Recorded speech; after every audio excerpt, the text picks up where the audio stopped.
There is something comforting about the sound of the wind traveling down a dirt road toward the top of a hill. The kind of sound that sways the branches lazily, that makes the leaves whisper secrets from ancient times.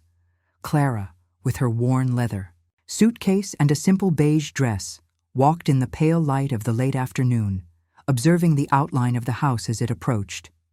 She had accepted the job without thinking twice, a nanny for a single child in a secluded house for an indefinite period of time. The pay was good, the family seemed respectable, and most of all, she needed silence. The house was large, with ancient architecture, made of stone and wood darkened by time. The tall windows reflected the cloudy sky, and the entrance had a small garden with flowers that looked like they hadn't been touched by human hands in weeks. Atop the door, a stone gargoyle looked down like a weary sentinel. The gate creaked as Clara pushed, and the sound echoed like a soft warning, as if the house itself was taking note of her arrival. She was met by a stern-looking lady, Mrs. Gauthier, who guided her inside with restrained gestures and soft words. The inside of the house was as silent as a convent. The floorboards creaked lightly beneath her feet, and the air smelled of old wood, lavender, and something vague. Maybe dust or too much history had accumulated on the walls. Clara was led to the room she would be staying at. It was small but cozy. An iron bed with a white bedspread, an armchair near the window, and a small table with a candle in a bronze candlestick. On the wall, a dark-toned painting showed the same hill where the house stood, but with no house, just trees and sky. The painting looked recent, although the style was centuries old. "You must be tired," said the lady. "Dinner will be at 7, and Miss Verena, the child, is usually an early sleeper. She's quiet and likes routine. Not too much noise, if you can." Clara nodded, taking in the doorframe and the details of the banister. Everything there seemed too old. Not badly maintained, just out of time, as if that house was in no hurry to keep up with the times. That first night, Clara ate little and went to bed early. The bed was firm and the pillow smelled of rosemary. The silence was so deep that she could hear her own thoughts settling in her chest. Outside, the wind blew, and the tree branches gently tapped on the window pane as if asking for permission to enter. But in the middle of the night, a sound interrupted the peaceful rest. 3 dry, rhythmic knocks coming from the ceiling as if someone were walking in the attic. Clara remained still for a few seconds, listening more carefully, trying to rationalize. Old houses make noises, she thought. The wood expands, the wind pushes the tiles. Nothing unusual, and yet, there was something almost intentional about that sound, as if the steps were not random, as if someone walked up there just to remind her that she wasn't alone. But sleep, stubborn as always, soon overcame her. In the morning, the cloudy sky looked exactly the same as it had the day before. Clara got up, got dressed, and went downstairs to meet Verena, the little girl she would care for the next few months. Deep down, she felt that something in that house was calling for attention. Not urgency nor fear, just attention. As if the house had too many stories hidden between the boards and was just waiting for someone willing to listen to them. The next morning, Clara was awakened by a soft sound, the distant song of a bird she could not identify. She opened her eyes slowly, breathing in the slightly humid air that filtered through the linen curtains. The day dawned gray but serene, with a calm that almost seemed staged. It was as if the entire house had been waiting for that moment to breathe along with her. She walked down the stairs slowly, still getting used to the precise creaking of the floor, each plank telling its own story beneath her feet. The hallway was lined with faded Persian rugs and lined with paintings of serious faces, old portraits that silently watched the passers-by. Clara had the strange feeling that the eyes in the paintings knew who she was. Not now, but from before. As if they had seen her before, in another time, in another life. In the kitchen, he found Mrs. Gauthier making tea, The table was set delicately, as if in a welcoming ritual that was repeated perfectly with each new day. Verena is in the reading room. She likes to be alone early in the morning. She is a special girl, said the lady, with a look that was caught in the steam from the kettle. Clara went to the reading room. It was a cozy room, lit by a tall window, with walls covered in shelves of old books. In the middle of the room, a blue armchair and a small table with books stacked on it. And there, sitting barefoot on the rug, was Verena. The girl was small, with dark, velvet-straight hair, very pale skin, and eyes that were too big for her face. She watched Clara with a curious expression, like someone looking at a puzzle with a piece that doesn't fit right. "Hello, Verena," Clara said with a calm smile. "Can I sit with you?" The girl nodded. And then, in a barely audible voice, she replied, "You're the new one." Clara sat down slowly beside her, looking at the books on the table. There were old stories, picture books, and a closed notebook with a leather cover. "The new one? Have there been others before me?" Verena looked at the window for a moment, as if calculating what she could say. Then she looked back at her. "Just one. But she left. She went upstairs." "Did you go up?" The girl pointed with her chin up. "Up there." "In the hidden room." Clara felt a slight shiver run down her spine, but she kept her gaze calm. Children have imagination, she thought, and old houses have stories. "And do you miss her?" Verena shook her head in denial. She cried a lot. The Kai.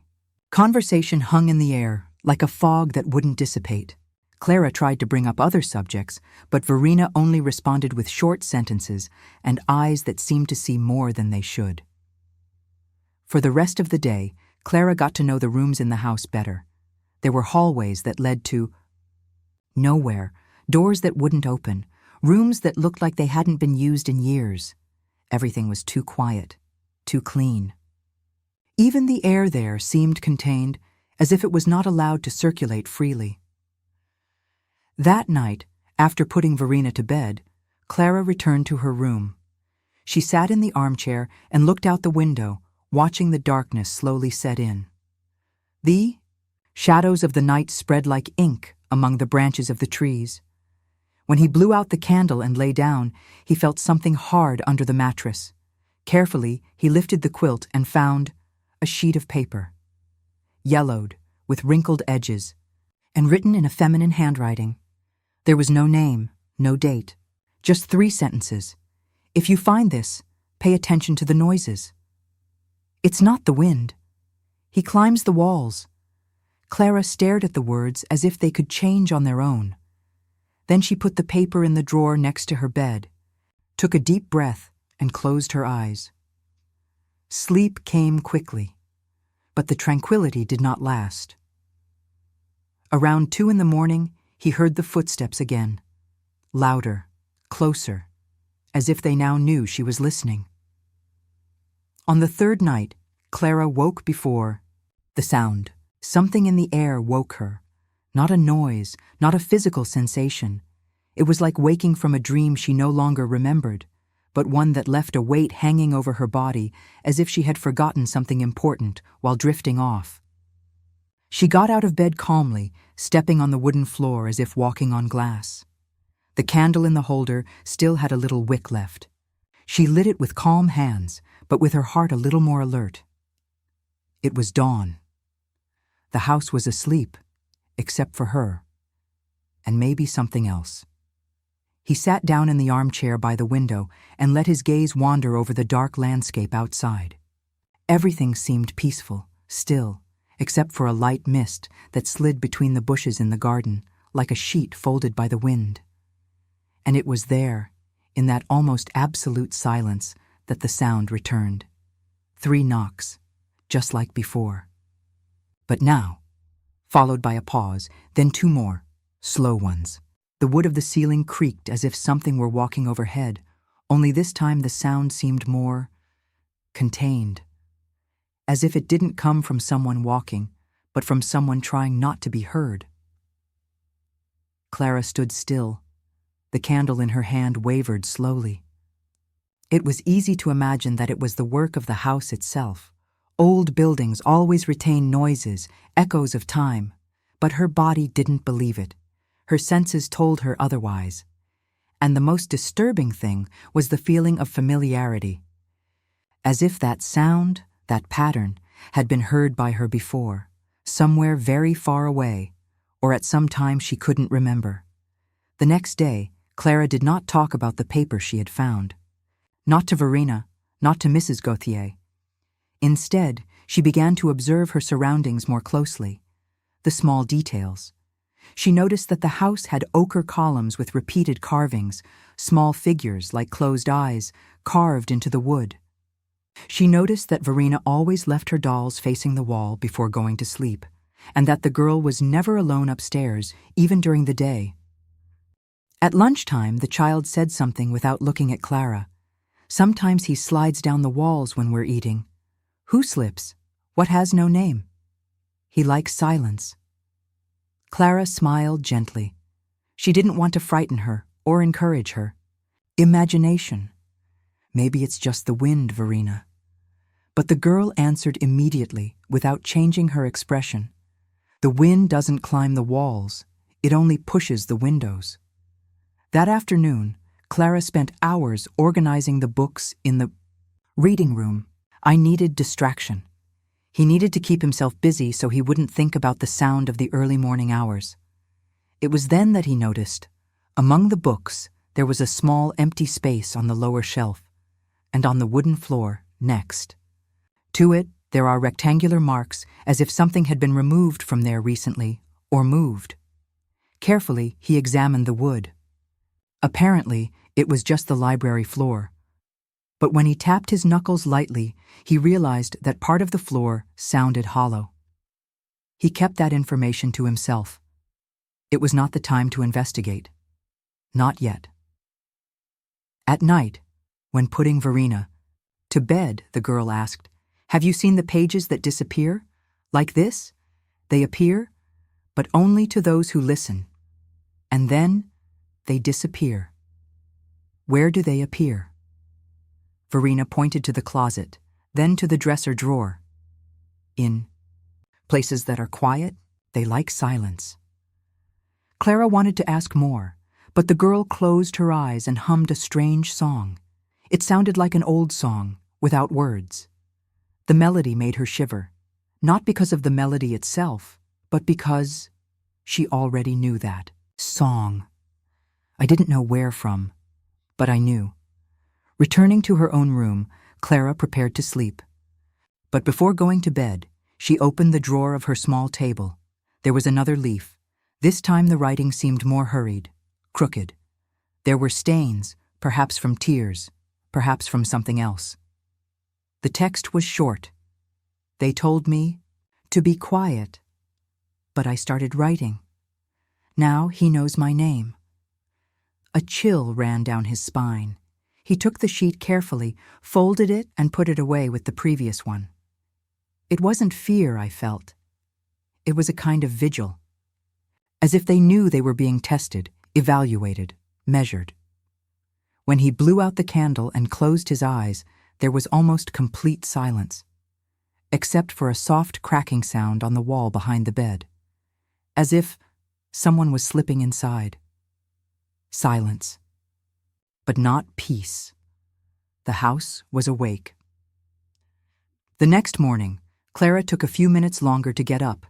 She had slept little and badly, although she could not tell whether she had in fact had nightmares or simply a restless insomnia.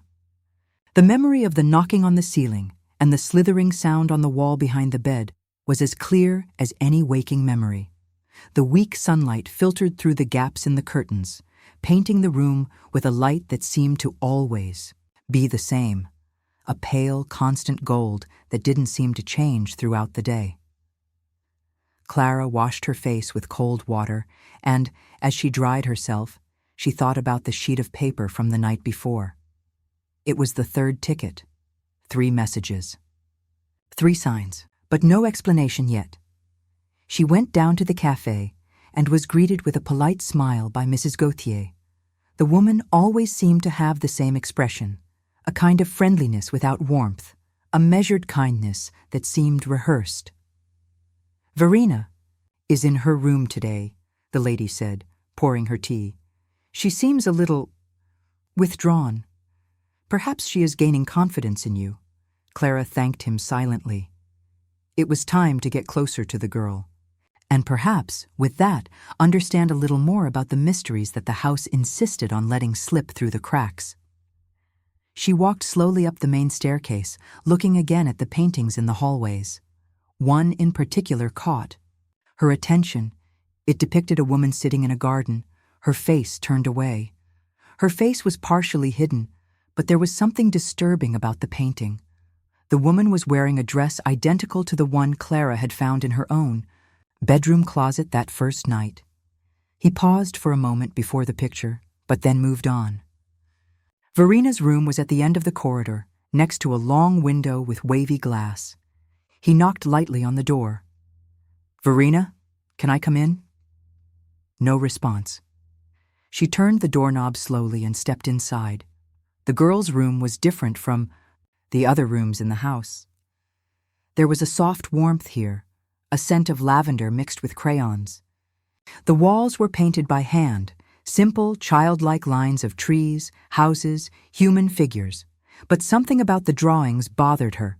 Some of the figures were heavily scribbled, others had huge eyes, and in all of them there was a strange presence drawn in the background, a dark, faceless figure, always standing beside the girl. Verena was sitting on the floor in front of the dresser with her dolls scattered around her. She wasn't playing. She just watched. The dolls were arranged in a circle, all facing the center, where there was a small open music box, but without a melody. "Hi, dear," Clara said softly. "Didn't you want to go out today?" Verena did not answer. Her eyes remained fixed on the box. Clara crouched down beside her. "Can I stay with you here for a while?" The girl nodded. Still not speaking, Clara took in the details of the room. The bed was small, covered with a light blue comforter. Beside it, a bookshelf with neatly kept children's books. There was a desk near the window, with drawings piled up and some broken colored pencils. On top of the table, a blank sheet of paper with recent drawings. Clara approached. It was an unfinished drawing. It showed a ladder that went up to a door in the ceiling, and at the base of the ladder, a female figure with her back turned. Her hair was the same as Clara's. Beside her, the word "back" was written several times, like an echo. "Did you draw this yesterday?" he asked. Verena just blinked slowly. Then she said, almost in a whisper, she tried to leave, but he wouldn't let her. Clara did not insist. She took the drawing carefully and kept it with her. Before leaving, she looked at the top shelf of the closet. Among the toys and books was a small, dark wooden box.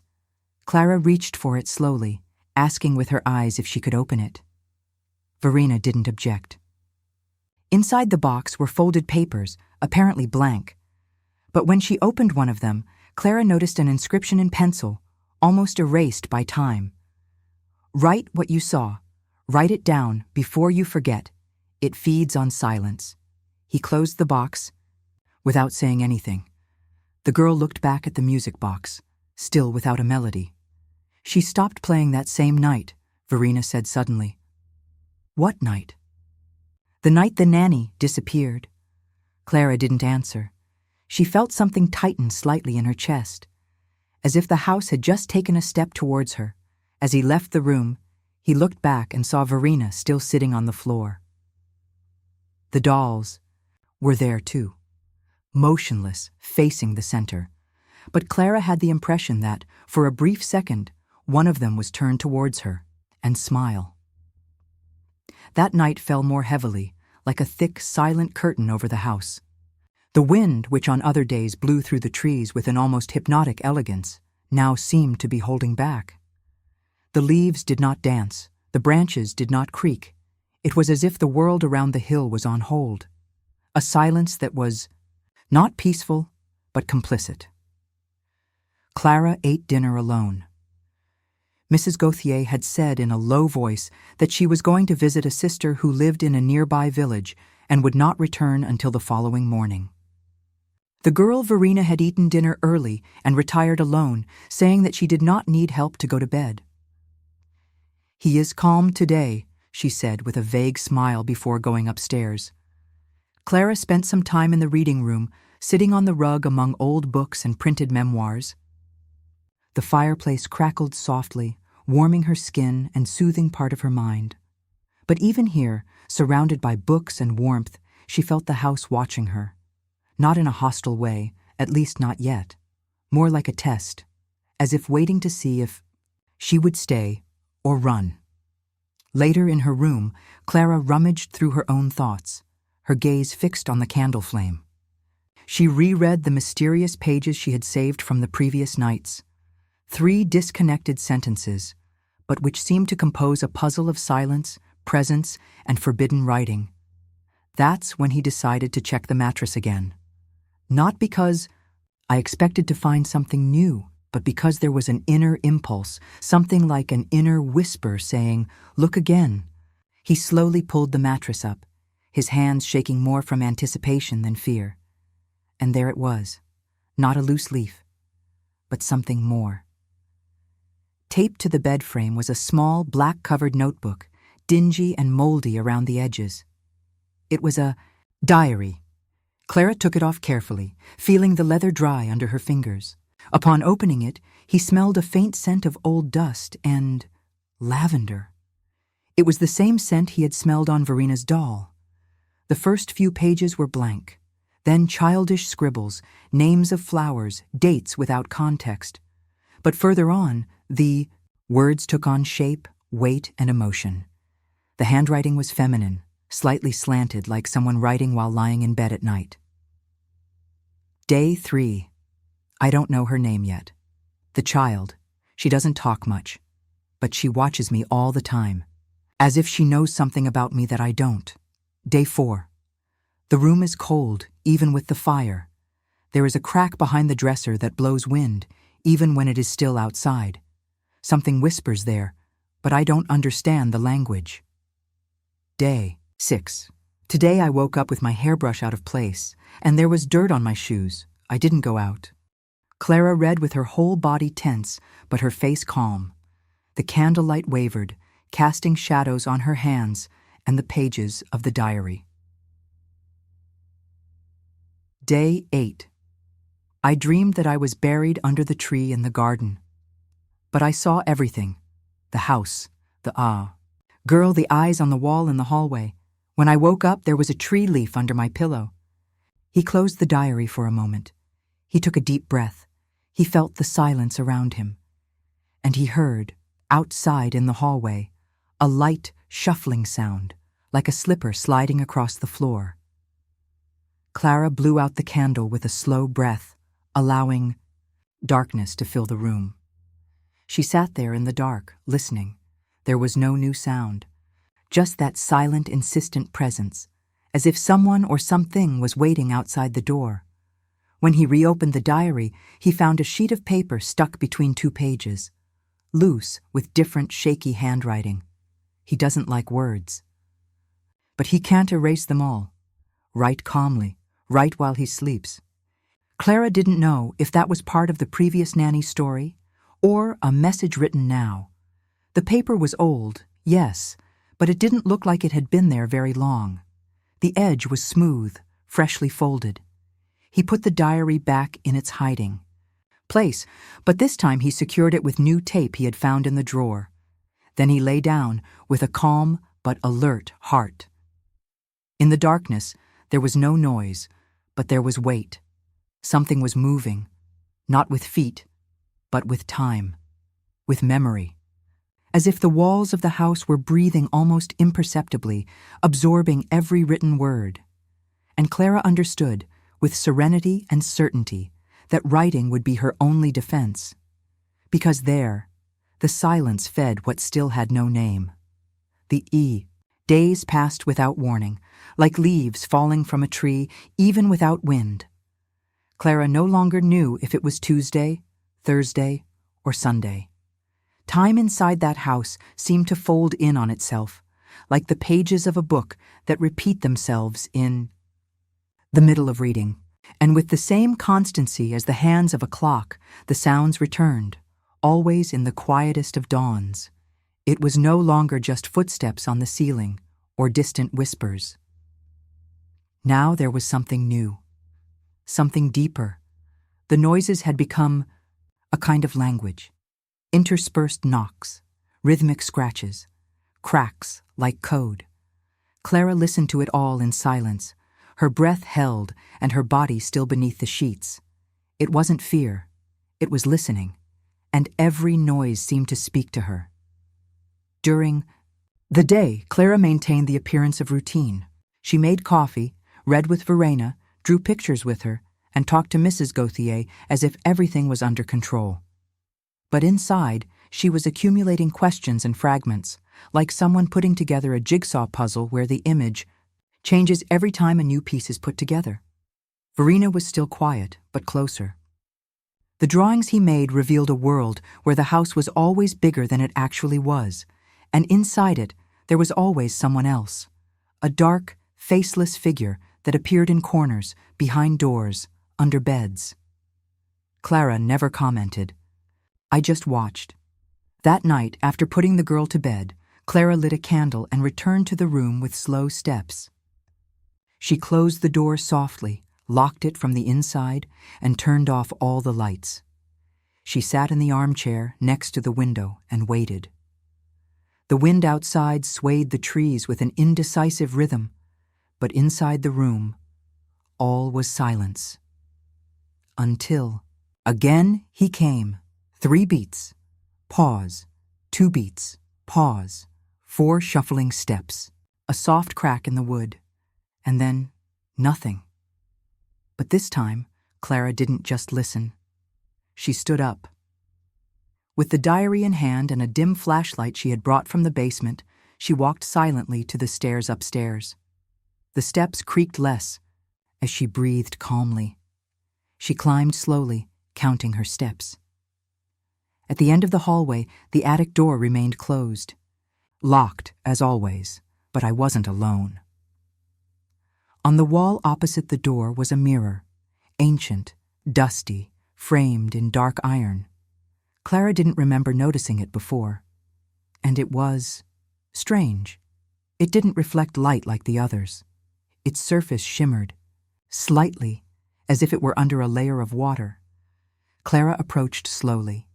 She saw herself reflected, pale, sober, with the diary clutched to her chest. But something was wrong, very wrong. The reflection was not accurate. Her reflection blinked at moments when she didn't. It turned its face away milliseconds later, and then, in an almost imperceptible instant, the reflection smiled. Not her. He backed away calmly. He didn't scream. He didn't drop the flashlight. He just walked away slowly, keeping his eyes fixed on the mirror, and as he walked out of the hallway, he heard, very softly, almost like a breath in his ear, "Write more." The next morning, Clara went down to breakfast, her mind still light but focused. She needed to write. The diary was her only anchor, her only line between what was hers and what seemed not to be. He sat in the garden, where the sunlight filtered through the branches as if it were also trying to slowly enter that house. The wind blew, this time more gently. The earth was damp, and there, between the roots of a tree that stood beside the stone bench, something shone. It was metal, a small, heart-shaped pendant attached to a broken chain. Clara picked it up gently. On the back, crudely engraved, was a name. Elisa. She didn't know anyone with that name, but as she touched the pendant, an image came to mind. Quickly, almost like a flash of a dream, a young woman lying in a dark bed, eyes wide, her chest rising and falling with difficulty, and a voice, not hers, whispering, "You shouldn't have written so much." Clara stood up calmly. She wasn't scared. She was keeping watch. The house was starting to give her answers, but with each answer, she felt more layers of mystery being placed upon her. That night, the noises returned, but now they spelled something. Knock, knock, scratch, snap, letter by letter, as if they wanted to write too. Night fell with an almost deceptive softness, as if the house itself was trying to appear harmless. Clara stayed longer with Verena that night.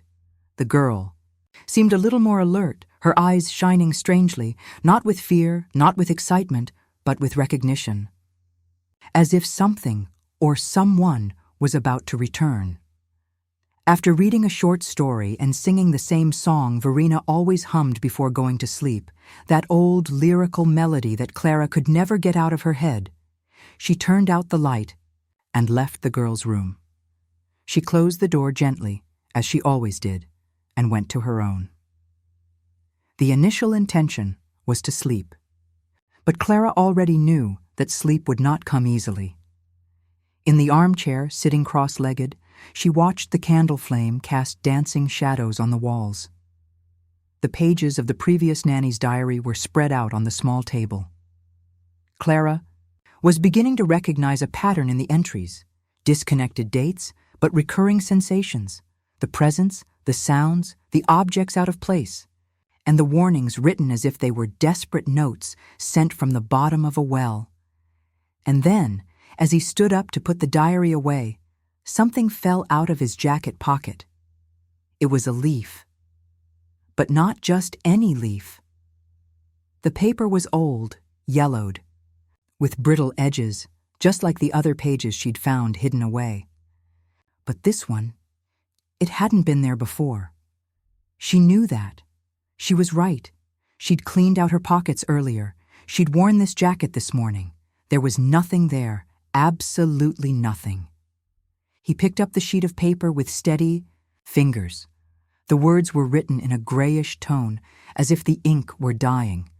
His name should not be written, nor spoken, nor thought, but he is the one who reads us.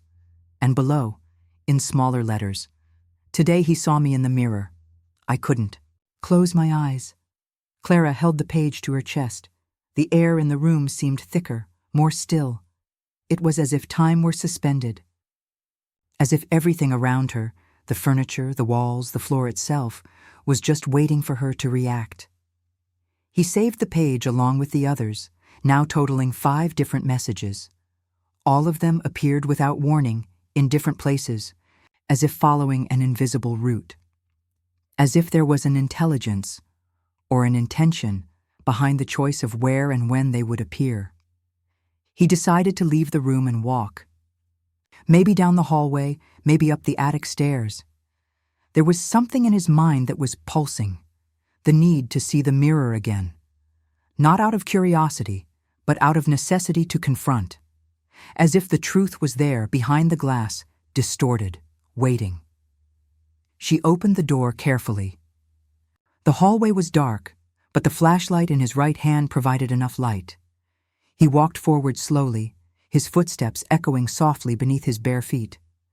As he passed the painting of the woman in the old-fashioned dress, the one that always gave him the impression of familiarity, he noticed something different.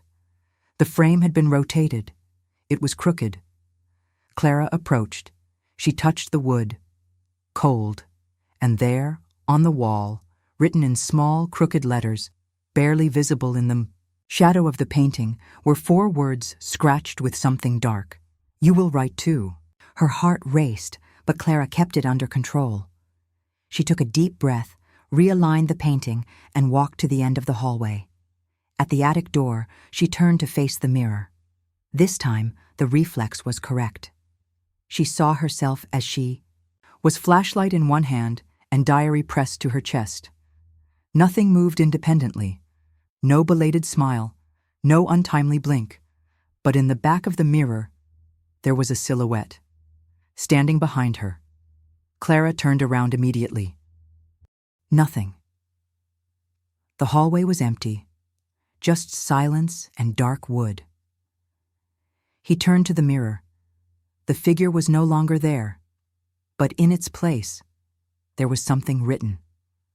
On the surface of the mirror, as if someone had passed a finger through a layer of vapor, it read, "You are beginning to remember."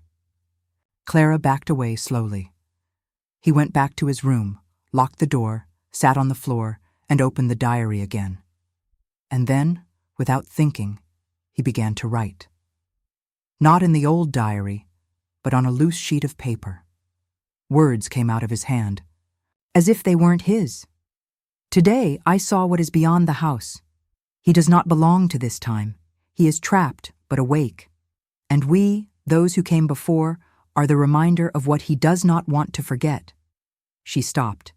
She read it again. And she didn't understand what she had written. Not with the mind, but the body felt it, and the silence around seemed to smile. Dawn arrived with a veil of mist enveloping the entire hill. It was as if the world outside had faded, and the house, on the contrary, gained even more presence in the face of the dense gray that was forming. Clara hadn't slept. Not completely. He had lain down for a few hours, but with his body awake and his eyes half open, waiting for some new sound, some new page, some new sign. When he went down to breakfast, he noticed that Verena was already at the table. The girl looked at a porcelain cup as if trying to decipher a secret hidden in the cracks. Mrs. Gauthier, as always, served tea with elegant and precise movements. "Did you sleep well, Clara?" he asked, his voice neutral. "Enough," he replied, avoiding going into details. The woman nodded and went back to her routine. He didn't ask questions. He never asked anything about the notes, the drawings, the nighttime steps. As if all of that was already part of the way the house worked, like the creaking doors, the cracking windows, the presence of insects under the baseboards. Later, as she was going up to the second floor, Clara stopped at the bend in the stairs. There was a portrait there, hanging between two steps, which I always looked away from. It was the largest in the house, and perhaps the oldest too. The painting showed a woman with dark brown hair, fair skin, a serene face, and hands resting on her lap. The woman was dressed in a nanny's outfit, high collar, long sleeves, and a spotless apron. The strange thing was, Clara knew that face, not with her mind, but with her body. The recognition came like a chill down her spine, like a memory pulsing behind her eyes. She knew that look, the one that seemed too calm, that seemed resigned, and for some reason, it felt like hers.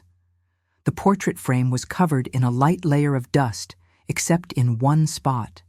In the lower right corner, there was a circular smudge like a fingerprint. Clara ran her thumb over it and felt the texture rougher, as if someone had pressed hard on it.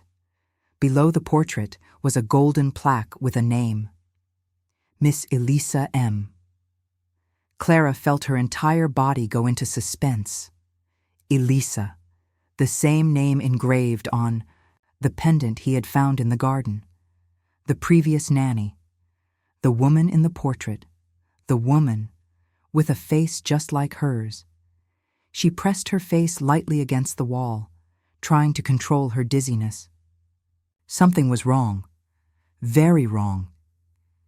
It was as if the house was molding her, carving her identity little by little to fit a pattern. As if she wasn't the first Clara. As if there had been others before her. All different. And yet, all the same. And then, as if answering his thoughts, he heard laughter. Faint, subtle, coming from somewhere within the walls. He followed the sound, with slow steps, to a small, narrow door beside the linen closet. I had never opened it before. It didn't seem to be used. When he turned the handle, the door creaked with effort, as if resisting. On the other side, there was a spiral staircase leading down.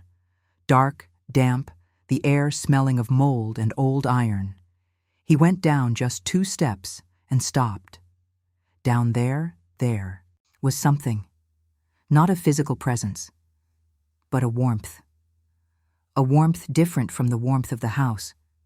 as if another layer of reality was pulsing down there, waiting to be discovered. But it didn't come down. Not yet. He went back upstairs and locked the door, and as he walked back to his room, something slipped under his door. A leaf. It bent on, its own, as if it had been pushed by a wind that didn't exist. Clara knelt down and picked up the paper. It was the same handwriting as on the other pages, but this time there was a new element, a drawing. It showed a ladder, probably the same one he had just found, and at the end of it, a half-open door. From inside the door, a shadow appeared with human hands, but with a face made of words, scrambled letters, strange symbols, and below the drawing, the phrase, "Remembrance begins when the mirror breaks." Clara sat on the bed, with the sheet on her lap. And for the first time since she arrived, she felt like she was being shaped by something beyond the house, something that perhaps used the house as a setting, as a container, like a trap. That night, before blowing out the candle, Clara looked one last time in the mirror next to the closet and noticed that there was a crack in the upper right corner. Fine, like a crack, like the first scratch. Before the shrapnel. The crack in the mirror remained small, barely noticeable in the daylight. But Clara watched her with attentive eyes, as if she were watching a newly opened wound in something that breathes. He told no one about the mirror, not Mrs. Gauthier, not even the girl. I knew, in some non-rational way, that this wasn't just a physical crack. It was a sign, a symptom, a kind of erosion between two worlds. That afternoon, the sky remained overcast. Thick clouds were rolling down the hillside, and for a moment it seemed as if the house were submerged in solid fog. Clara spent much of her time with Verena in the reading room. The two sat on the carpet, among worn cushions and hardcover books, leafing through pages with old drawings of forgotten tales and fables. Verena pointed with her finger at pictures. Strange. Creatures, big eyes, forests with faces in the trees. Sometimes she laughed softly. Other times she just watched, silently. It was in this silence that Clara took a risk. "Verena, who is the woman in the portrait on the stairs?" The girl blinked slowly. "The one that looks like you?" "Yes." "Does she have the same face?" Verena nodded, her expression unchanged. "She came before, like you, and she also wrote. Do you remember her? Not with my eyes, but I dream about her, and sometimes I hear her." Clara felt a slight chill, but her voice remained calm.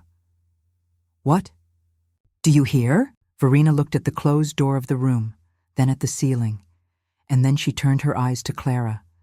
"She cries, but it's not out of sadness. It's because she knows." "You know what?" The girl leaned forward and whispered, "That will happen again." Time stopped for a few seconds. Clara tried to absorb that without showing her uneasiness. She took a deep breath. She smiled slightly. "And what will happen again?" Verena cringed a little. She picked up one of the pillows and pressed it to her chest. "The exchange." "What exchange?" The girl lowered her head. The voice came muffled. "When he chooses another." Clara asked no more. There was a limit even to whispering, and Verena seemed to have reached hers. Later, as the girl drew in silence, Clara watched the images being formed with colored pencils, the same pattern as always: the house, the ladder, the faceless shadow. But on this sheet, there was something new. Two female figures, hand in hand, and a third figure further away, with a book in place of a head. She didn't ask what it meant. She had discreetly picked up the drawing when Verena had gone out for lunch and tucked it away between the pages of her old diary. It was like collecting clues to a puzzle that didn't want to be solved. That night, Clara lit a candle and wrote another page. She didn't know exactly why. It was almost automatic. The words came like seeping water, slow, silent, but inevitable. Today I realized that she didn't disappear. She stayed. in me, or beside me, or inside. And the house knows, and the girl knows too, but neither of them says anything. They just wait for me to write, because maybe what keeps this thing here is what we can't stop telling. When he finished writing, he folded the sheet and placed it under his pillow. He felt a strange relief in doing so, as if he had accomplished a silent task imposed by something greater. He blew out the candle, and he slept. But he didn't rest. He dreamed of the empty house, of Verena standing on the stairs looking up, of Elisa's portrait being covered in black paint, of someone's voice calling his name, but it sounded tinny, like it was coming from inside a broken radio. He woke up with his heart racing, but his limbs relaxed, and as he turned his face into the pillow, he felt something different. The leaf I had left there was no longer there. In its place, there was a new one, with the same crooked handwriting as always. You wrote it. Now he's seen the inside of you. The next morning, light seemed to have difficulty entering through the window. It was as if the day was tired, exhausted by having to be born once again in front of that house. Clara remained sitting on the edge of the bed for long minutes. The sheet he had found under the pillow was still in his hands. The words echoed even without sound. Now he's seen inside you. She didn't know who he was, not clearly. But every day, the faceless figure in Verena's drawings took on more form in her imagination, as if something were trying to manifest itself through metaphors, through pages, through cracked mirrors and hidden staircases. A presence that didn't come through shouting, but through waiting, through silence. He went down to the cafe and found Mrs. Gauthier with her back turned, making tea. The woman seemed not to notice the changes. Or maybe he was just pretending. The girl, Verena, was still sleeping, or hid. Clara didn't see her that morning. He then decided to take advantage of the lack of movement in the house to explore. There was something he had not been able to do since he arrived, find a way to get into the attic. The place was kept locked. The door, dark wood and reinforced hinges, seemed sealed not just by a lock, but by an unspoken agreement. A silent pact. Clara knew that it wouldn't be easy to open that space, but he also felt that if he didn't, he would continue to go in circles. The pages of the diary seemed to be pushing her in that direction. The drawings, the dreams, everything led to the top of the house. He silently took a screwdriver from the storage room. He climbed the stairs with precise steps. The top floor corridor seemed narrower than usual. The walls seemed closer, as if the house was breathing. Standing in front of the attic door, Clara tried the handle. It was still locked. The wood was cool to the touch. She slid the screwdriver into the crack and carefully but firmly forced the latch. The sound of the scraping metal echoed like a muffled scream in the silence of the house. With each movement, the air around her seemed to grow a little heavier. With one last snap, the latch gave way. The door opened slowly, creaking with a deep, low sound, like the rumble of something sleeping being awakened. Inside, the attic was a world apart. The ceiling was sloping, covered in old tiles, some with small gaps of light coming in. The ground was covered in dust and fine cobwebs. There was furniture covered in sheets, wooden ghosts waiting to be touched, and in the background, a small oval window illuminating a table. On the table, a notebook. It wasn't like the diary he had found before. This one was older. The cover was made of hardened leather with embossed details that resembled archaic symbols. Clara approached slowly, as if she feared the notebook would fall apart at the touch. As he opened it, he felt the air around him change, as if I had violated an invisible limit. The first few pages were blank. Then notes appeared. Different handwriting. Dates ranging from decades ago to a few years ago. But there was a pattern. All the notes began the same way. Attendance record. Each entry was short. Observations, descriptions, fears, little accounts of what happened whenever he manifested himself, always after a new babysitter arrived, and then, Clara read, Elisa M. Last entry. The next page contained just one sentence. He wants someone to tell him, not to the world, to him, and below, drawn in dark ink, a cracked mirror, identical to the one in her room. But with one difference, in the reflection, the woman's face was not hers, it was Clara's. He closed the notebook carefully. She stepped away from the table, but something made her stop. A whisper, not in her ears. Inside, her mind. A voice that seemed to come from within the walls of the attic. You remember, don't you? She turned slowly. There was no one there. But something inside her responded, not with words, but with a quiet certainty. Yes, yes, she remembered. Not everything, but bits and pieces, fragments of a buried memory, echoes of a cycle. When he left the attic, he left the door ajar. He walked down the stairs slowly, holding the notebook close to his chest, and as he passed the mirror in the hallway, he noticed that the crack had gotten bigger. A second wire now ran from the opposite corner, like a web growing, as if the glass was waiting for the right moment to give way. The house was silent. But now Clara knew, not all silence is the absence of sound. Sometimes it's just containment, a held breath, a swallowed murmur. The house seemed to contain itself, as if it were aware that Clara had finally gone up to the attic. As if she knew she had touched the notebook that wasn't supposed to be touched. For the rest of that day, Clara's rooms felt different. The hallways seemed longer, the air felt thicker, the floor creaked more, intentionally, as if the sounds were no longer random, but answers, small answers. Verena only appeared in the afternoon. He appeared in the reading room without announcing his presence. She was paler than usual and was holding a sheet of paper folded in 4. "This appeared on my pillow," he said, handing it over. Clara opened the paper carefully. The handwriting was familiar, the same as on the pages found the previous nights. But now, the content was different.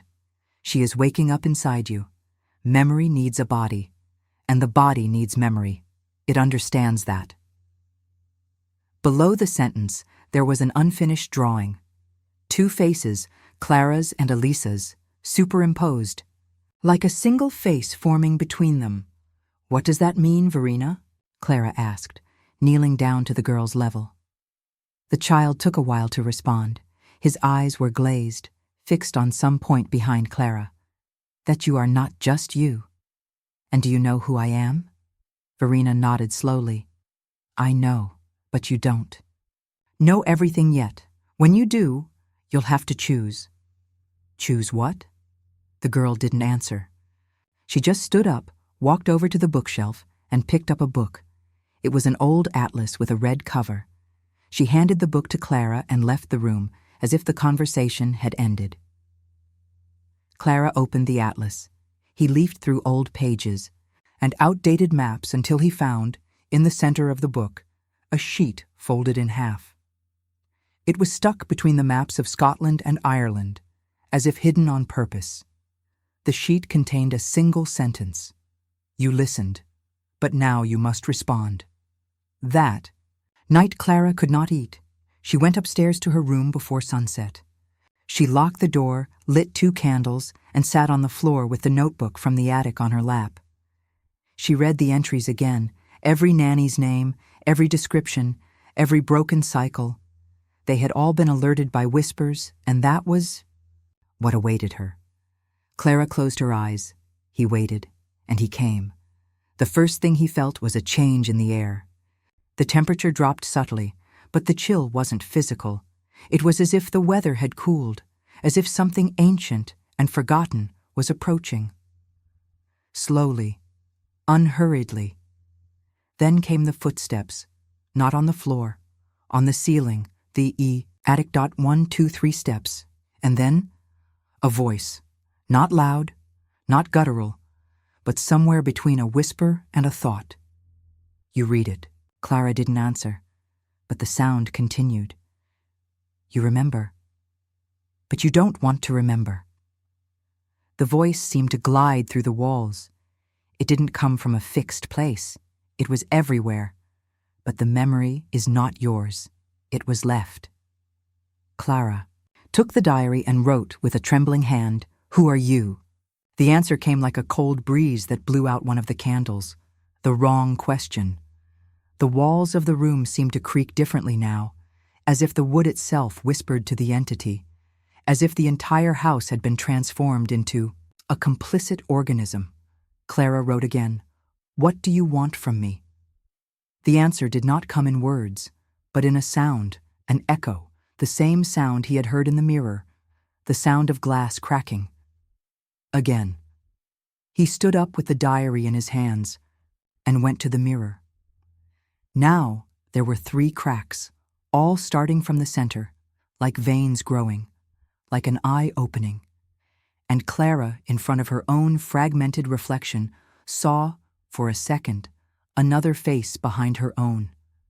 Not a monster, not a shadow, but Elisa's face, and she whispered, without moving her lips, "It's almost time." Clara fell to her knees, not out of fear, but from exhaustion. As if the body had finally understood what the mind still refused to accept. There was no turning back. The house would not let anyone leave until the story was told to the end. Clara woke up with her face pressed against the wooden floor. The remaining candle had gone out on its own. Darkness filled the room, but it wasn't the kind of darkness that frightened with its intensity. It was worse. It was the kind of absence that seemed to hear your thoughts and respond with silence. A heavy silence, as if there was something there, hidden within the folds of the night, waiting to be recognized. She sat up slowly, her knees aching. The diary was still in her hands, closed as if she had slept with it. She ran her fingers over the cover, feeling the ancient texture of the leather, and for a moment it seemed as if the notebook was beating, like a slow heart, as if it were breathing with her. In the mirror's reflection, now cracked into 3 distinct lines, Clara saw something move, not behind her, but inside her. A gesture, a faint shadow across her own eyes, as if another version of her, a second earlier, or later, was trying to manifest itself. But there was no sound, no sign, just that intimate feeling that something that had been forgotten was beginning to return. And then came the flashes. Not dreams, not hallucinations, but pieces of memory. She saw herself in another outfit. Long, antique white dress, hair tied up in a simple way. She was sitting next to a child, but it wasn't Verena. It was another girl, with the same look, but another age, another voice. The girl drew a room, the same room as Verena now, with an open window and a silhouette standing outside. Then Clara found herself writing. In candlelight, hands dirty with earth. The notebook was not the same, but the handwriting, yes. And finally, he found himself in front of the attic mirror, the same one as now, but without the cracks. The same frame, the same glass. But when you looked at yourself, you didn't recognize yourself. The memories stopped as they had come, abruptly. Clara was breathing hard. Cold sweat ran down the back of her neck. She tried to compose herself, but the room seemed smaller. The bed was further away. The walls were closer, as if everything around her wanted her to sit there, feeling what she didn't want to remember. But she got up. He opened the diary firmly. He looked for a new page and started writing, even though he didn't know where to start. Today, I remembered myself, but not now. I remembered the version of myself that wrote to escape, That wrote because forgetting was dangerous. That wrote because if I didn't write, it would take over my mind. And without a mind, you can't escape. As she wrote, the handwriting changed slightly, as if something guiding her fingers was there, not taking control, but blending with it, like a fusion. Clara felt it, a confluence. Her and Elisa. Elisa and her. And in the midst of this joint writing, Clara felt the presence, not in the room, not in the shadows, within. It was a warm, steady sensation, like a second heart beating. And with that presence came a whisper, but this time, inside his head, as if it had been born with the thought. He's not the monster. He's the echo. Clara stopped writing. The words vibrated inside her with an obscure, almost mystical meaning. The echo. But the echo of what? At that moment, he heard footsteps, but not on the ceiling, in the hallway. He got up quickly, took the candle, and lit it with trembling fingers. He calmly opened the bedroom door and looked outside. Verena was there, standing, in the middle of the hallway, barefoot, wearing a light blue nightgown, and holding something in her hands. He's writing too, he said, his voice calm, as if narrating time. What? Clara whispered. He also wants to tell. But he can only copy what was said before. Verena spread her hands. There was a sheet of notebook paper, with the same crooked handwriting that Clara had been receiving the previous nights. But this time, it wasn't a sentence. It was a repetition. The same sentence written dozens of times. Forget me not. Forget me not. Forget me not. Clara took the sheet carefully. He felt the heat in his palm, as if the words were recent. Where did you find this? On the stairs. Where she fell. Clara looked at the child. Something in those words hurt, as if he knew, without knowing, that Elisa had died there. That staircase held more than just wood and steps. I kept a deep memory of fall, of pain, of surrender. Clara knelt down. Verena, do you know what he wants from me? The girl hesitated for a second. Then she answered, He wants you to finish what you started. What did I start? Verena looked her in the eyes. Seriously. The story. And then he simply turned and walked back to his room, as if he had just said something as banal as good night. Clara remained kneeling in the hallway, with the sheet of paper in her hands, her heart beating fast, but her face serene. There was no longer any fear. There was a silent pact between her and that house, and now she understood. The story needed to be told, because until it was finished, no one would leave there.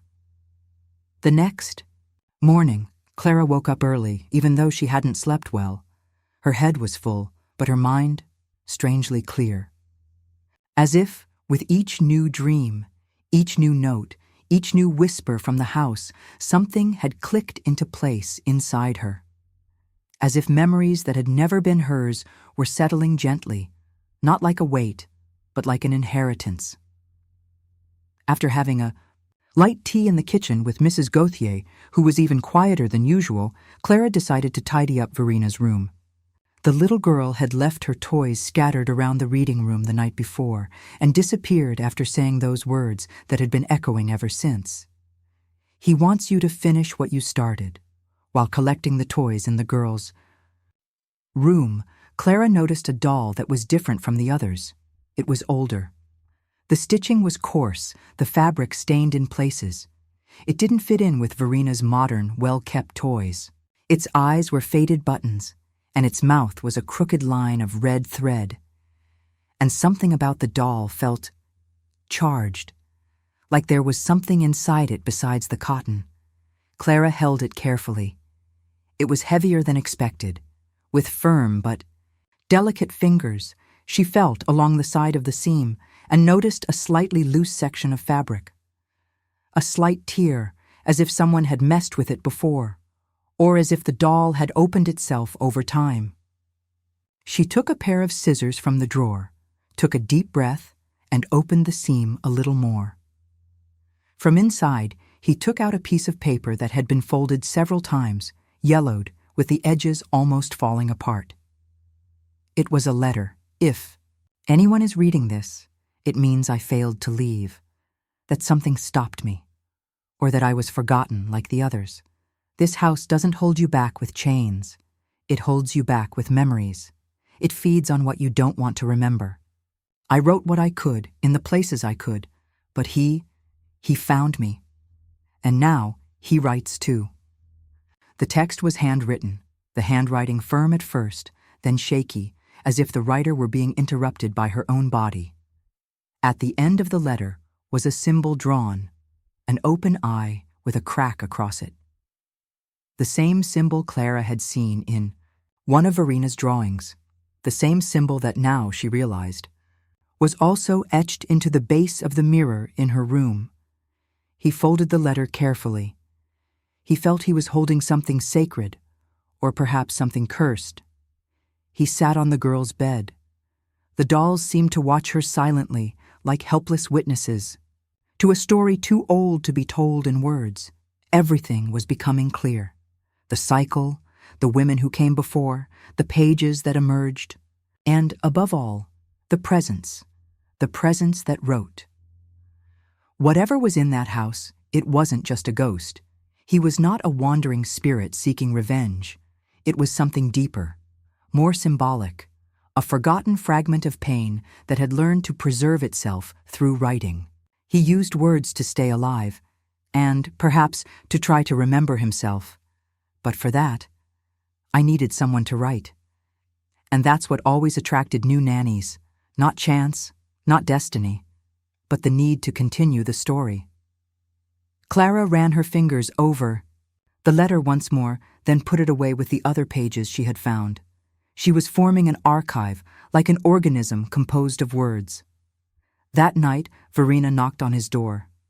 "Can I sleep here?" he asked, his eyes already half closed with tiredness. Clara nodded and made a place beside the bed. He lay down, but did not sleep. The presence in the room seemed quiet, observer, as if expected. Verina turned to Clara and whispered, "You're writing well." "He likes it. Who is he, Verina? He has no name. The names have all been erased."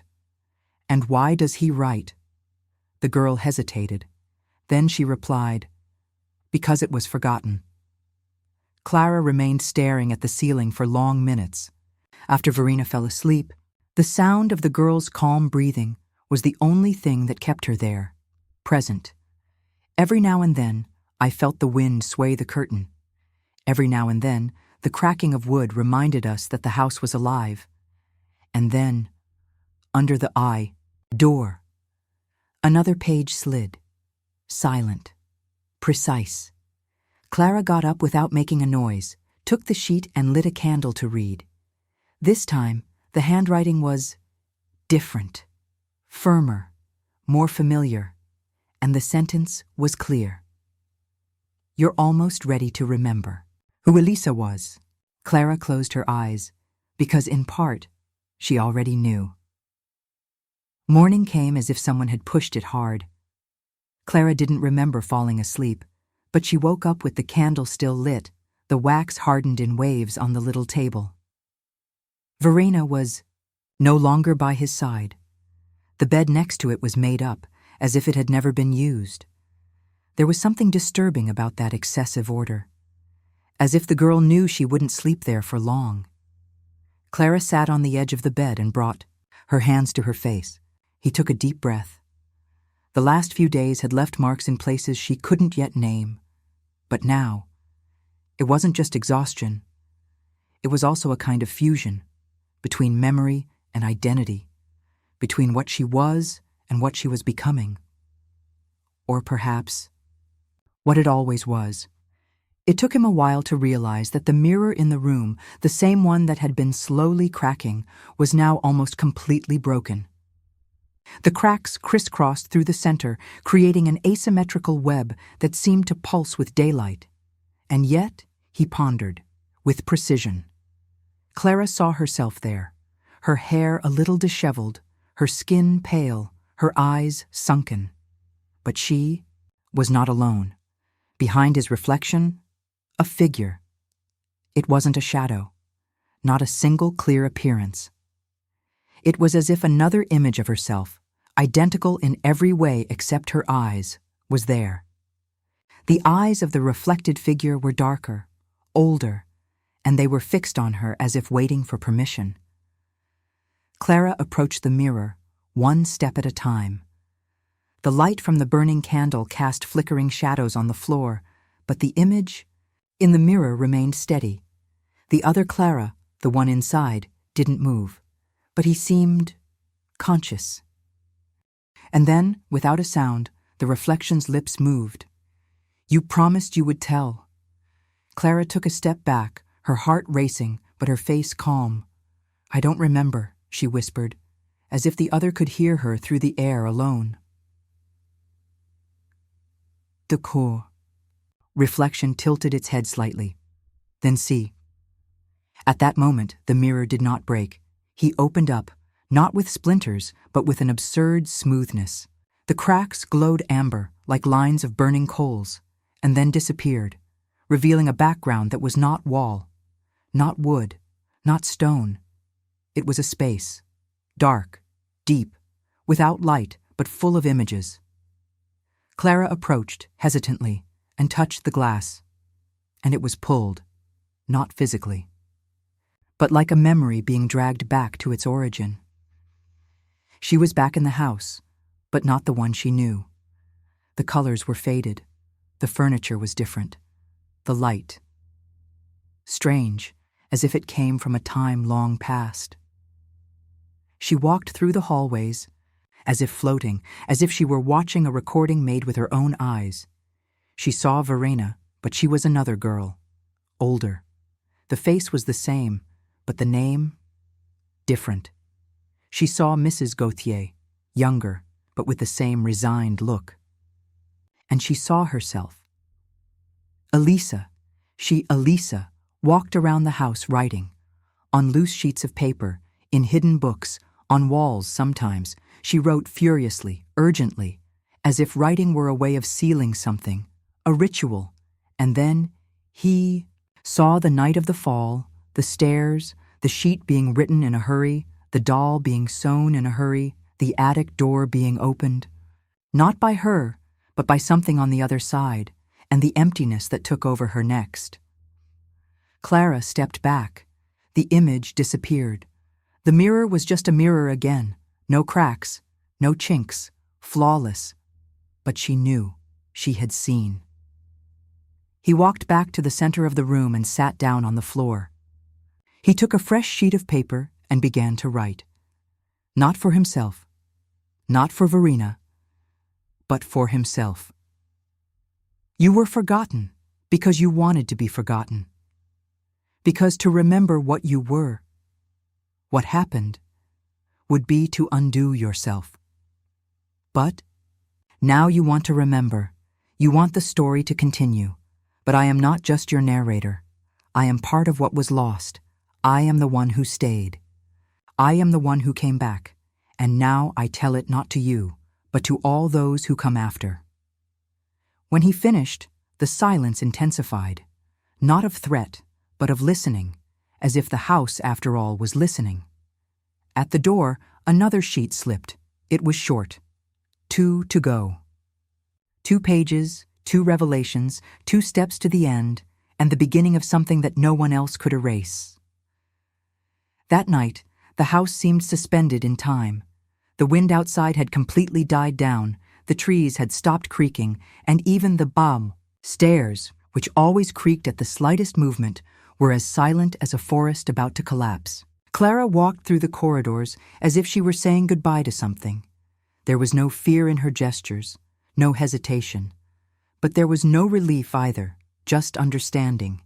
Each frame, each crack, each piece of wood seemed to contain parts of a story that she now recognized as hers, even though she wasn't the only owner of it. There were others. Elisa, the ones before her, the ones who wrote before her, all wrapped up in the same mission: to remember, to record, to give a name to what was trying to erase itself. He returned to the attic. The place still smelled of old paper, damp wood, and iron. The flashlight he had brought illuminated the sheets covering the furniture like veils from a forgotten ceremony. The notebook was on the table, exactly where he had left it days before. But when he approached, he saw that it was now open, not on the page where I had left off, but in a new entry, a page written in a steady hand, with ink still wet, expanding at the edges of the calligraphy. Today she has returned, but not as before. Now she writes knowingly. Now she is memory and body, and he watches her with empty eyes, waiting for the silence to end. And when she writes the last sentence, the cycle will be complete. Or it will begin again. Clara closed the notebook. Not in a hurry, but with reverence. She knew what was coming next. When he returned to the room, he found Verena sitting on the floor next to the door, as if he knew Clara would come, as if he was waiting for her. "Are you going to write now?" asked the girl in a calm voice. "Yes," Clara replied, "but not just for me." Verena handed him a sheet of paper, folded in 4. Clara unfolded. It was Elisa's handwriting. A note that seemed to have been forgotten somewhere in the house, and now appeared, like everything there, when the time was right.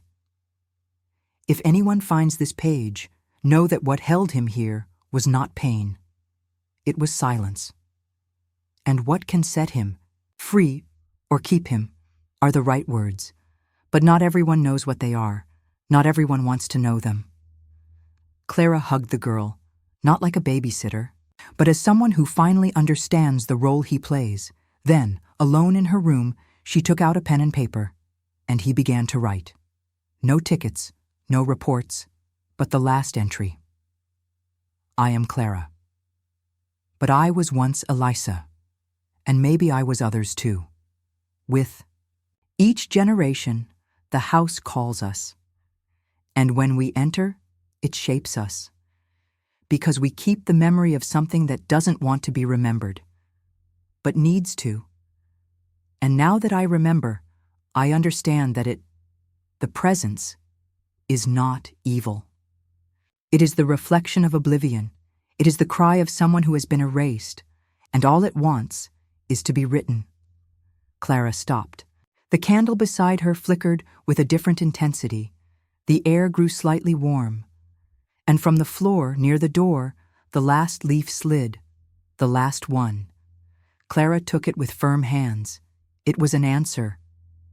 "Now I remember myself." And below, name written in the same letter as on all the other pages. Not Clara's name, not even Elisa's, nor Verena's, but a name forgotten by everyone. "I was history, and now I am a word." The candle went out, but the room did not get dark, because the house, for the first time, was asleep, not on watch, not on standby, but in peace. The morning that followed was different. The sky was still gray as always, the clouds still dragged, their slow shadow over the hill. But there was a lightness in the air that Clara had never felt since she arrived. It was subtle, as if the weight of the house had been lifted inch by inch overnight. No leaves slipped under the door, no footsteps echoed from the attic, no cracks formed on the mirror, and yet she knew something was coming. She dressed calmly. She drank tea in silence in the kitchen, where Mrs. Gauthier looked at her with slightly softer eyes, as if she too felt the change. They didn't say a word, as if there was nothing more to explain. Verena was in the garden. Clara saw her through the window, the girl sitting next to the old tree with the thick trunk, her bare feet touching the damp earth. Her hair was loose, swaying lightly in the warm breeze. Clara crossed the hall and left without a sound. Each step through the wet grass was like a return to the beginning, to the point where it all began, or perhaps where it had always been. "Hi," he said with a slight smile as he approached. "You came?" Verena replied, without taking her eyes off the ground. Clara sat down next to her. He smelled the wood, the ancient sap, the roots that seemed to be entwined with the memories of the place. "Has the tree always been here?" Clara asked. "Yes, and they always buried things in it." Clara looked at her calmly. Things like, what? Like memories, like names, like promises that were not kept. The girl pointed to the base of the tree, a specific point where the earth seemed softer, slightly sunken. Clara got up, knelt there, and began to dig with her hands. The earth gave way easily, as if ready to reveal itself, as if it had been messed with many times before. And then he found something. It was a little wooden box, small, aged, with moisture, marks on the edges. Clara picked it up carefully, brushing off the excess soil, and opened it with a dry snap. Inside was a ring, a simple dark iron one, and a carefully folded sheet of paper. She recognized the handwriting before she even read. "Elisa, if anyone finds this, know that I left here what is left of me, the name that no longer belongs to me, the promise I made to finish what I started, and this ring, which was mine, and which reminded me of who I was before the house, before the silence. If you have come this far, it is because you remembered, too, so please, do not bury me again. Write, continue." Clara closed her eyes for a moment. She felt the gentle weight of those words spread within her like an ancient perfume. He put the ring on his finger. It fit perfectly. Beside her, Verena watched her with a look that was no longer that of a child, not completely. "So you really remember," the girl murmured. Clara nodded. "I remember." "And now?" Clara sighed, looking at the horizon beyond the hill. "Now, I write everything down, so that it never has to happen again." Verena stood up, wiped her hands on the hem of her nightgown, and began walking back toward the house. But before entering, he said without looking back, "The house will let you out." Clara remained there for a while longer, sitting under the tree. The breeze touched the leaves gently. The sunlight began to penetrate the clouds, and for the first time since she arrived, she felt something she hadn't yet experienced inside that house. Freedom, but also responsibility. Because now she knew. The story doesn't end when the cycle breaks. It ends when it is told to the end. That night, Clara climbed the stairs slowly, feeling as if the house itself was breathing differently. There was no longer any weight on the steps. Shadows no longer seemed to lurk in the corners. And even the mirror, which now remained smooth without cracks, reflected with absolute fidelity. Everything was silent, but it wasn't the same silence as before. Now, it was a complete silence, of rest, like an exhausted body that, after fighting for so long to keep its memory alive, could finally fall asleep without fear of being forgotten. Clara entered her room and lit a single candle. The fire crackled softly, casting a warm glow over the bed. It was then that he saw him. On the mattress, in the exact center, lay a notebook. But it wasn't the same diary she'd found under the mattress, nor the one in the attic. It was bigger, more full-bodied, and it was clean, almost new. The cover, made of dark leather, was free of dust and marks. It was as if he had been left there minutes ago. Clara came over and sat down next to him. He ran his hand gently over the surface. He felt the warmth of the leather, as if it had absorbed the heat of the room, or of a hand that had held it before. He moved the candle away a little so as not to burn the pages and opened the first one. There it was. Page after page, the whole story, every note, every whispered sentence. Every thought lost in the early hours of the morning, everything she had written in the last few weeks, and also things she hadn't written. Today, she arrived. She found the note. She went up to the attic. She is remembering. It was as if another hand, perhaps Elisa's, perhaps the echo itself that was hiding between the walls, had continued the narrative in parallel. As if the diary had been written with two voices, intertwined in a single timeline. And then, as she reached the last written page, Clara found something that made her hold her breath. A blank space, a single line at the top of the page. Now you. Write the end.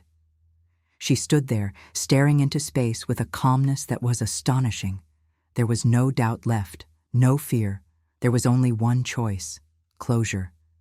Giving words to what had always been contained. Transforming what had once been a forgotten story into a complete memory. He picked up the pen. He wrote with a steady hand, a quiet heart, and his eyes filled with tears from the lightness that only exists when the truth is complete. This house kept voices. It kept pains and names that refused to disappear. And that's why we write. Because every story needs to be remembered, even if it hurts, even if it echoes, even if it transforms us. Today, the story has been told. And for the first time, no one has been forgotten. She put the pen aside. He closed the diary with a sigh, and at that moment, all the candles in the room went out at the same time.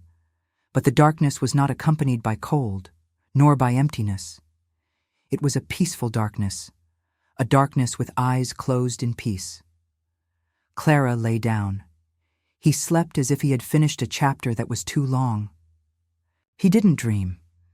And when he woke up, the room was bathed in a soft, golden light, like the beginning of something that finally no longer needed to run away from the past. On the table next to it, the diary remained closed, but now, with a new title engraved in low relief on the cover, The Diary of the Missing Nanny, and in smaller letters, Clara, Elisa, and everyone who remembered. That night, the last before leaving, Clara fell asleep without lighting a candle, without writing notes, without waiting for sounds between the walls. The room finally looked like just a room. The walls were just wood, the mirror reflected, with no hidden intentions, and the thoughts were calm. But at 3:42 in the morning, something woke her up. It wasn't a noise, it was a sensation, as if an invisible thread was gently pulling her back to consciousness, as if someone or something was touching the center of her chest with the lightest of whispers. She opened her eyes. The darkness was thick but welcoming. The room was completely still, no sound, no light. She got up slowly, barefoot, and walked to the window. Outside, the garden was shrouded in mist, and in the center of the mist, beneath the ancient tree, stood a figure. It was Verena, or it seemed to be Verena. The silhouette was of the girl, the gestures, the loose hair, the bare feet. But something was different. Something about the way she stood there, completely still, arms at her sides, staring directly at the window where Clara now stood. Clara calmly put on her coat, went downstairs without turning on any lights, and walked through the house in absolute silence. The door creaked, as if it no longer wanted to be discreet, but that didn't matter. Whatever was out there was waiting for her. As she stepped outside, the cold touched her arms gently. Dew covered the grass, making the ground damp beneath her feet, and as she approached the tree, the mist seemed to recede, as if making way for her. But Verena was no longer there. In the place where the silhouette had previously rested, there was only something on the ground. A hand mirror. Clara crouched down and picked it up carefully. The mirror was old but clean. The frame was made of iron, decorated, with the same symbol as the notebook, the eye with the crack. On the glass, an inscription engraved, not written, but as if it had been carved by time. take one last look. Clara held the mirror to her face, and she didn't see herself, at least not as I expected. The reflection showed the same room where she had been sleeping minutes before. But it was a room from another era. The furniture was arranged differently. The curtains were thicker. The candle beside the bed burned steadily. And in the center of the image, Elisa, with the same face as Clara, was writing in a notebook. Clara watched, as if looking from inside a memory that wasn't just hers. Elisa wrote urgently, sweating, her face tense. In the background, the door creaked and a shadow approached. Elisa didn't look at it. She didn't run away, she just kept writing. And when he finished, he closed the diary, and he said, "Now someone will remember." The mirror cracked. It didn't shatter. Only a diagonal line appeared on the glass. Clara lowered her arm. The world around seemed to dissipate from the mist, like smoke. The tree behind her looked older, the garden wider, and the presence, that constant, diffuse sensation that always hovered in the corners of the house, had disappeared. For the first time, the air outside was just air. She walked back inside with light steps. Upon entering the room, she noticed that everything remained as she had left it. But on the pillow, there was now a small, dried flower and a note folded in half. There was no handwriting on the page, just a name, Verena, and below, as a signature, Clara, the one who remembered. She smiled. Slowly, she closed the window. She lay down with the mirror on her chest and the flower between her fingers. And before closing his eyes again, he murmured to the darkness, "Now I remind you, and you can rest." The house remained silent, but this time, it was real silence. Clara woke up before the sun. It was still night, but the darkness seemed clearer than ever. There was no rush in his movements. He got up, folded the covers, and made the bed with gentle gestures, as if saying goodbye to an old friend. He put the completed diary into his leather bag. The hand mirror, still cracked, lay beside it, and the dried flower, now fragile as golden dust, was kept between the last pages of the notebook. Going down the stairs for the last time, she realized that the house no longer followed her with hidden eyes. The paintings on the walls looked like paintings. The hallway looked like a path. The wood under her feet, just wood. But when she reached the reading room, Clara stopped. Verena was there, sitting in the blue armchair, hugging a small pillow. Her gaze was lost in the window, as if she were observing something that only she could see. When Clara approached, the girl looked at her with a slight smile, not of a child, but of someone who had finally understood an old secret. "Are you really leaving?" Verena asked, her voice calm. "I go." "And you will forget?" Clara shook her head. "Never again." The girl reached out her hand, revealing something that had been hidden beneath her pillow, a small golden key. It was tiny, delicate, but strangely heavy when touched. "It's from the drawer of the desk in the attic," he said. "Elisa kept there what she didn't want him to read." Clara took the key carefully. She thanked him with her eyes. She went up to the attic for the last time, with a calm heart and steady steps. The attic was still the same, dark, dusty, eternal. The desk was in the corner, discreet, as it had always been. He turned the key in the lock. The latch gave way with a soft click. Inside was only one thing, a final letter, folded neatly into 3 parts. It was Elisa's. "If I can't get out, someone needs to remember. Someone needs to tell. Not because what lives here is bad, but because the silence corrodes him. He was human, perhaps, one day, or it was a dream forgotten by so many that became pain. I don't know. What I know is that words soothe him, that writing holds him, and that memory transforms him. Clara, if you've made it this far, then maybe you're me, or maybe you've just accepted the same task. Thank you. Now, close the story, but leave the doors open, because others will still come, and every home needs someone who listens.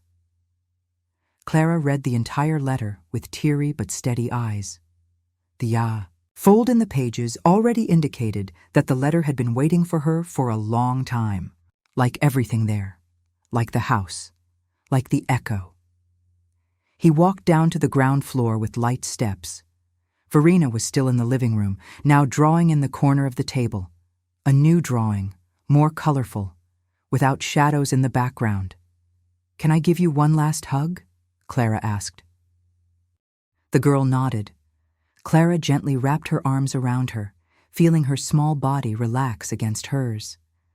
And in that embrace, she understood, Verena was also freeing herself. When he walked out the front door, the sky was beginning to lighten. The air on the hill had a different smell. Less wood, more wet earth.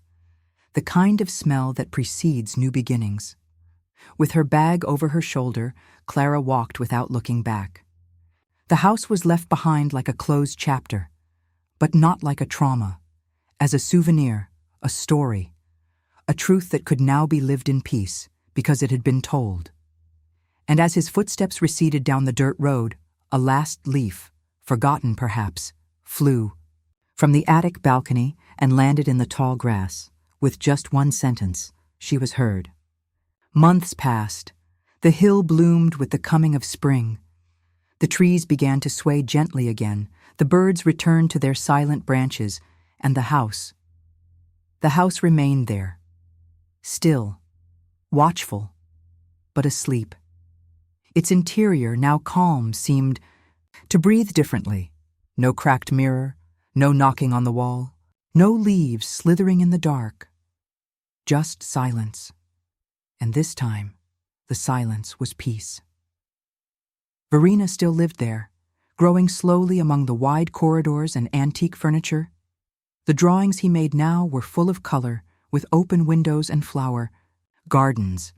Sometimes she still talked to the house, in a low voice, as if to say thank you. Mrs. Gauthier continued to take care of everything, silent as ever, but with a look that carried a deeper recognition, like someone who saw a cycle end, like someone who knows the taste of liberation. And then, on a clear afternoon, a letter arrived, handwritten, on smooth paper, stamped from another city. "Dear Mrs. Gauthier, I heard that you are looking for a new nanny for little Verena. I have experience. I am discreet, and I like silence. I am attaching my letter of recommendation." The envelope also contained a photograph. A young woman. Dark hair, soft smile, eyes, strangely familiar. Mrs. Gauthier stared at the image for several seconds. Then she folded the paper, sealed the envelope, and placed it on the hall table. The next day the gates were opened. The dirt road received new steps, and a figure appeared on the horizon, walking up the hill with a leather bag in one hand and a notebook in the other. Live at home. The house recognized her, but not hungry, not necessarily, with remembrance. The woman stopped in front of the door. She took a deep breath. She touched the wood with her fingers, and he smiled, as if he knew, as if he had come not to erase history, but to preserve it. Inside the house, Verena drew, with warm colors, with sunlight in her lines, with open windows, and, on a sheet of paper next to it, a new title had already been written by the girl, in round, confident letters, "The Diary of One Who Arrived When It Was Too Late to Be Afraid." The door opened, and it all started again. But not like before, because now the story was complete, because now there were those who remembered, and whoever wanted to remember. Endi.